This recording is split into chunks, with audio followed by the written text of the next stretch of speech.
Listeners, welcome to a very special episode, the last one of 2025. Yay! We made it another year, Dina. Yes. And yes, you all did it too. You stuck with us, even though, yes, we are a little boring sometimes, but I think we provide some good information.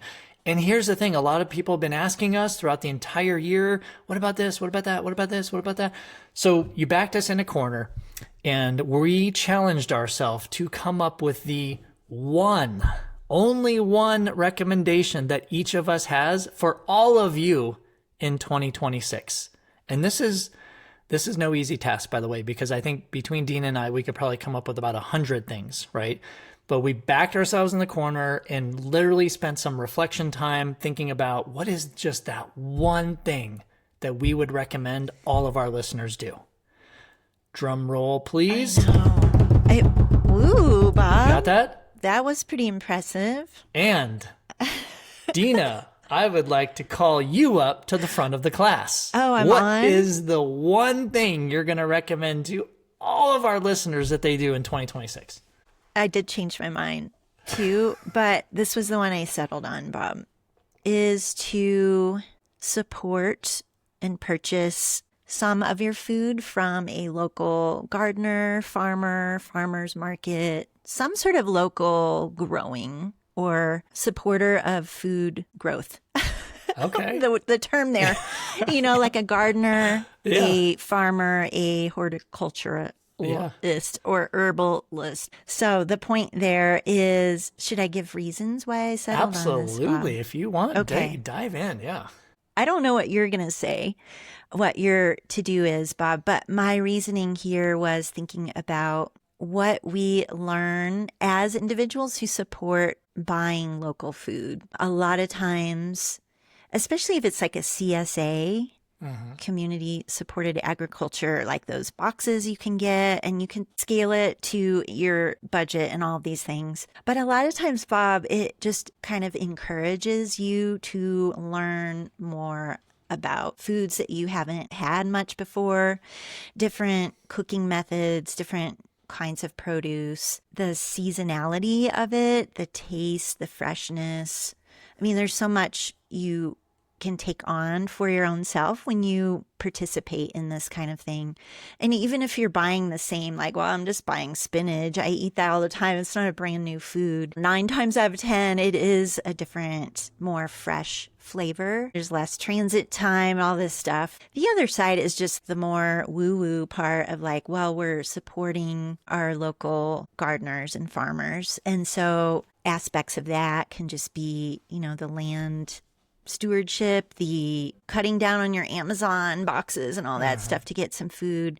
Maybe it saves you some money. Honestly, I think everyone associates cost with that kind of thing. But some of these plans, you can income adjust, you can buy in bulk and these things. It ends up not being as expensive. And again, the trade-off is getting fresh, very nutrient-dense foods. So some thoughts here why I decided on this as a to-do. And I mean, even if it's one time, just to try that out and see what your experience is, I think it can be very enlightening and very rewarding. I think that's super cool, Dee. I would definitely not guess that was what you were going to say. And that's the cool thing, listeners. We did not talk about this beforehand. We were just like, hey, let's see if we have the same one or if they're completely different. I do want to comment on that because we've done that in the past too. And I can't remember the service we used, but it was interesting for us in because, we had all of these, and it was like an ugly duckling kind of a thing, right? Yeah. So you get these veggies and fruits, and you're like, oh, I wouldn't choose these in the supermarket. There's nothing wrong with them. They just look different, right? Like a carrot that has like 3 different heads or whatever. Yeah. I'll have to say, I really enjoyed it because it took me out of my comfort zone because I would have to look up like, oh, how do you prepare what is this, number one? And then, how do you prepare that? Like, what can you put it in, right? So my fallback was always, I guess I can put it in a soup, right? When I didn't know what to do with it.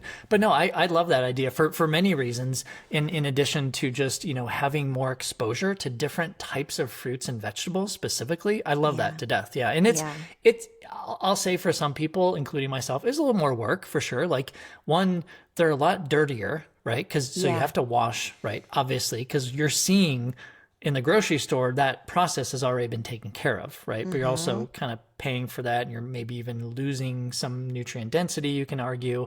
Yeah, So it may take a little extra time, a little extra research, but I think, I mean, we're kind of weird with this, but I think it's kind of I fun know. if you have a little bit of time, right?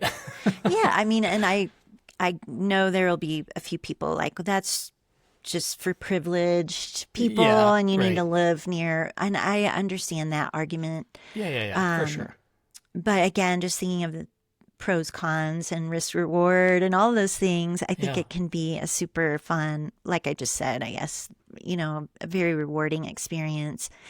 And especially if you have kids, I mean, so many kids don't understand where their food Hmm. comes from. This is a Exactly. way to really be a role model in that regard. And just thinking of Totally. the aspects of sustainability. I was not trying to make this a political angle Yeah. here, but or any kind of ethical thing. But I think there are some benefits there, Yeah. Bob. One of the ones that because we tried a couple different ones the last few years, and one of them was like a co-op thing. So they would have like a Hmm. delivery on a certain day in your neighborhood, and you had to Yeah, go and pick it up. So it's, people are like, oh, well, it's still a carbon footprint and they're still delivering your door. And yeah, they do that, yeah, but they're also ones that are like, hey, we're going to be at this park between these hours and yes, serving your entire community. So if you ordered it, come pick up your box or boxes or whatever. So yeah, there are arguments there. I just look from the nutrition perspective. I'm like, what a yeah. great way to introduce yourself to different types of micronutrients, of nutrient dense foods. And, you know, you do it's kind of helping everybody if you think about it, right? I Yeah. love that, D. That's a good one. Yeah. Oh, cool, Bob. Nice. Ooh, I'm dying Mine's to hear well, yours now. mine's not as cool as yours now. Now that Oh, I don't know not that I'm about going to change that. my mind, but it's just not as cool. Oh, well, I don't know that this was super cool, but I think it's cool. let's I think it's very cool. Well, let's mine hear has it. a story. So I'm not going to tell you what it is Oh, first, but you'll okay. probably be able to realize what it is as I tell you the story. So, way back in the day, Dina, Check. for you listeners who just joined us, Dina and I try to say back in the day on every episode because, we are so mature in our developmental stage of life. We have been through many levels. Many levels. Okay. So that said, I was just reflecting on this as I was wondering what I was going to choose for this one thing because it's so difficult. I'm like, let me just reflect on my dietitian career and even just my health, fitness, dietitian, nutrition career. I'm like, man, I've been doing this for a long time, right? 30 plus years now. And I'm like, what has really changed? Like, where am I now? Philosophies and everything. And this is the topic at hand. It's going to be on taking control of your own health. Okay. Mm, So the story goes like this. Back in the day when I first started this, and similar to probably UD, there weren't many resources for a lot of us to look at our own health, right? I'm thinking like a testing kind of a thing. Like you go to your doctor, they do some tests, they tell you yay, nay, take this, don't take this, blah, blah, blah, right? Maybe see a dietitian, maybe not. We didn't really have that many tests to really take control of our own health. I mean, in my area, VO2 max testing, metabolic efficiency testing, lactate threshold testing, and then you had to go to the doctor for most everything else, right? But then as the decades, kind of progressed, what we're seeing and with the advent of, I'm not even going to say this, with the advent of technology, we see so many options out there, which are very beneficial, but very confusing in the same breath, right? Because there are yeah. so many things to look at. And there are rings and straps and watches. And this company is doing this blood work. And this company is doing that blood work. And there's stool and there's blood and there's, you name it, saliva, right? Very confusing. I get it. But here's the thing that I was reflecting on, D. My big thing is my takeaway for the one thing that I want all of our listeners to do is be the driver, be the captain of your ship in 2026. It doesn't mean you have to understand all of these things, but take your health into your own hands. And it's certainly not to disregard your medical professionals, nutrition professionals, health professional team. Not at all. It's to be more engaged with your health journey. And I say that because a lot of the people that I've been working with lately in one of my signature programs come to me without any of that data, but they have a lot of these symptoms, right? Do you like, oh, I don't Yeah. feel good, or this is not working. And then we poke around a little bit, meaning we pop the hood, right? We do a little bit of hormone testing, other testing, metabolic efficiency testing, blood work, you name it. Dina, some of the results I've seen are life altering, meaning if you don't act on those soon, it could alter your life in a very negative way Or if you do have some type of intervention, transformation, it can alter it in a very positive way. But it wouldn't happen unless you are that captain of your ship. So my big thing is own your health, own your body, own your brain, take control of it, and get you know what done in 2026. Ooh. That's my takeaway. Well, that is a riling pep talk. Yes. Bob, I mean, truly, because what are we living for? Exactly, right? Yeah. I mean, I feel like, okay, soapbox, I feel like everyone's trying to live for retirement. Oh, let's just get to retirement. But listen, you have to enjoy the years up to whatever retirement means for you, even if it's not retirement. I don't use the word retirement. I don't even know what I use. I don't use that word. But it's like we have to take control of our health now, because how many people have you worked with, Dee, just like me, who come to us and are like, man, we've just let things slide. We focused on our career or family or whatever, which is fantastic. That's awesome. But then their health slips, right? Yeah. And then all of a sudden they're spending 10, 20 years trying to get their health back in kind of the years where it's a little tougher to get your health back, right? I mean, you and I have seen this as we level up, but that's what I'm saying, is just kind of just take control of it a little bit more. And there are so many great resources, even like you mentioned it in previous episodes, like have a team around you, right? Have someone that is helping you to decipher results, or even decipher, hey, maybe this is the way to go on this. Like maybe if it's a perimenopausal female, hey, here's the good direction to go. Like someone that can help lead you on your path is what I'm getting at. Instead of just kind of being the driver or even in the back seat, take control. Love it, Bob. I'm going to go order my tests and hire another practitioner on my team. No. Yeah. And I do, let me just say this, because a lot of people are like, oh, that's great, but these things are so expensive. Listen, I get that. I totally get it. I pay out of pocket for all this stuff myself, right? Absolutely. I get it. But a lot of these things are actually coming down in price now, because as we have these companies and these services saturating the market, what we're seeing is these price wars. So now we're seeing a reduction of test prices, right? So I feel like that's why if you get a couple health practitioners on your team, they can guide you in that direction.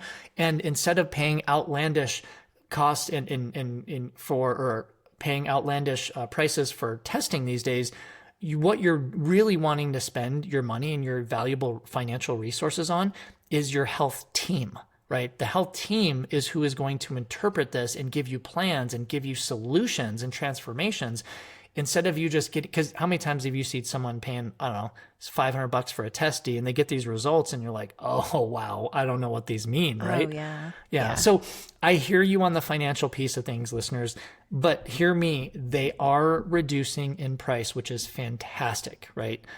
That said, this is where your friendly health practitioner, nutrition practitioner, medical practitioner can help direct you, though, into which ones make most sense for you at this time in your life. Agree, Bob. The other angle is just, if you aren't investing in yourself, what does that look like for you 20, 30, 40 years from now, and the costs at that point? So, that's a good point. Yeah. You know, I actually heard a medical practitioner say this, and it's not verbatim because I'm going to mess up the quote. It's not really a quote, but this medical practitioner said something to the extent where what you do to your body and brain in your 20s will basically show up in your 40s. And what you do in your 30s shows up in your 50s, 40s, 60s. You know what I'm saying? Yeah, So what you're doing at whatever stage in your life is going to present itself 10, 20 years from that. It may not be immediate, but you are, because a lot of us live in that world of instant gratification. Like, oh, I want to do this and I want to see these results. Like, I want to take creatine. I want bigger muscles right now. Well, no. I want to take creatine. I want to have better brain health. Well, you're not going to feel it tomorrow, right? But in 5, 10 years, I know it's not immediate gratification or instant gratification, but the stuff works. We know it works as long as you're guided properly. Mm-hmm. That's my thing. Bob. Yeah, you probably would have guessed it if I would have told you. You'd be like, oh yeah, that makes sense. Yeah. Good to have these encouraging words, though. Yeah. And for all of us here, as we're wrapping up this year and heading into the new year, take that with you and see where you have opportunity to embrace. Yes. And I would say, because we're starting a new year now, Dina, why don't we have everyone jump on over to our Patreon community, right? Patreon.com/ISN podcast. And here's what we want to know, that we have a free community. We have a silver and a gold, right? Free is free, right? Silver and gold, great benefits behind the scenes kind of a thing. And also, as you know, we are a non-sponsored podcast. So you kind of help support us, keep the podcast going with literally a few dollars a month. But join the free community, but at the very least, because here's what we want to know. It's 2026 tomorrow. We want to know what your health goals are. And what is that one thing you will commit to doing this year? Even if it's like a stretch goal, we want to hear, like, just let's start it. What a better way to start a year is to finally, because when you tell someone something, D, it's scary. It's like, oh my gosh, I'm jumping off this cliff. But you know what? You have support. And that's why we're here. We want to engage with you in our community. We want to help support you, and everyone support each other. I can't wait to hear and read what everyone has going on up ahead. Don't be shy. And Bob, even for you and me, we'll post some of our thoughts here for 2026. Even though we've hinted on a few things, we will maybe out loud do a few other commitments. We could do that. Yeah, absolutely. I mean, we do provide in one of our membership levels, our gold level, we do kind of Bob and Dina updates every single month, right? Training, nutrition updates, kind of some fun off the cuff kind of a thing. So yeah, we could definitely share more of those, I think. All right. Well, with that, Bob, we wish all of our awesome listeners a terrific start to a new year. Thank you so much for your listenership, and join us in the new year.